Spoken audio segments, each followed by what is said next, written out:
social media makes this even worse because now we're doom scrolling, we're looking at what other people are doing. So we are starting to exist outside of ourselves. Once we exist outside of ourselves, all of our esteem comes from the outside world because that's where we're spending our time. So what's happening is as we become more externalized, we're becoming insecure because where does confidence really come from? It doesn't come from inside. This is a big mistake a lot of people don't realize, which is if you do really well and you don't believe in yourself, you don't become secure. A lot of people think that becoming secure is about being successful. That's not the case. If you're really successful, you don't end up with security. You end up with imposter syndrome. So I went to Tufts for medical school and I did my residency training at Harvard. And what I saw is that the more successful you become, that increases the rate of imposter syndrome.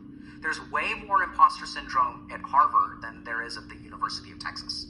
There's way more imposter syndrome at a place like Goldman Sachs than there is at Bank of America. So lots of success actually creates this idea that I don't really know if I can do this. Everyone else is so much better than me. So we see actually lots of success leads to imposter syndrome. Confidence doesn't come from success. It comes from surviving failure. It's also far more internal. So it's not something that anyone else gives you. It's like when you believe in yourself, then you're confident. And then the beautiful thing is that once you believe in yourself, then other people can think whatever they want to about you. The way that you receive criticism, if you criticize an egotistical person, they will argue with you and convince you that you're wrong and call you stupid.